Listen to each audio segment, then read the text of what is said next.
শীর্ণ দেহ, বয়সের কারণে গায়ের চামড়ায় ভাঁজ পড়েছে, কিন্তু অবলীলায় গাছ বেয়ে উপরে উঠে যাচ্ছেন এক বৃদ্ধা।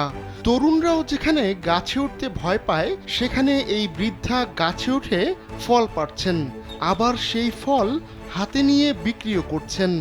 ৮৮ বছর বয়সী এই বৃদ্ধার এমন কাণ্ড কারখানায় আলোচনার জন্ম দিয়েছেন তিনি। বয়স অনেক, তবুও চোখে মুখে একটুও ভীতি নেই। এই বয়সেও নিজের খাবার জোগাড় করতে কাজ করতে হয়।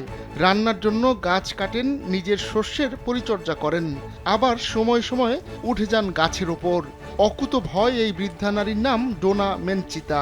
কামন ব্রো, এসব অনেক কিছু আসবে আর যাবে, এক্সপার্ট কিন্তু থেকেই যাবে। তিনি মেক্সিকোর ইউকাতানের তিজিমিনের বাসিন্দা। ডোনার মুখে সবসময় হাসি লেগেই থাকে। গাছ থেকে পেরে আনা নিজের ফল ঝুড়ির মধ্যে নিয়ে ঘুরে বেড়ান ডোনা। সেই তাজা ফলমূল তিনি রাস্তায় ঘুরে ঘুরে বিক্রি করেন।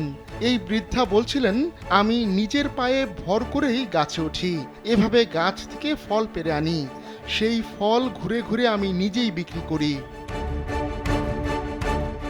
বাঁশের তৈরি কুঁড়ে ঘরে থাকেন ডোনা। বাইরের কাজ ছাড়াও ঘরের কাজ তিনি নিজেই করেন। গাছে কাইমিটো ফল ধরতে দেখলেই যেন তার চোখ জ্বলজ্বল করে ওঠে। তখন তিনি গাছ বেয়ে উপরে উঠে যান, পেরে আনেন কাইমিটো ফল। ডোনার মেয়ে আমালিয়া সানচেজ বলছিলেন, তার মা সবসময় গাছে উঠে যান, তিনি গাছে উঠতে ভালোবাসেন। বহু বছর আগে স্বামীকে হারিয়েছেন ডোনা। তারপর থেকেই ডোনার মেয়েরা তার দেখভাল করছেন, কিন্তু তারপরও নিজের কাজ নিজেই করতে ভালোবাসেন ডোনা। দীর্ঘ জীবন পেয়ে শরীরে শক্তি থাকতে তা কাজে লাগাচ্ছেন তিনি।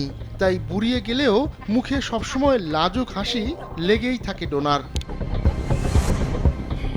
আহমদুল্লাহ শিকদার, কালবেলা।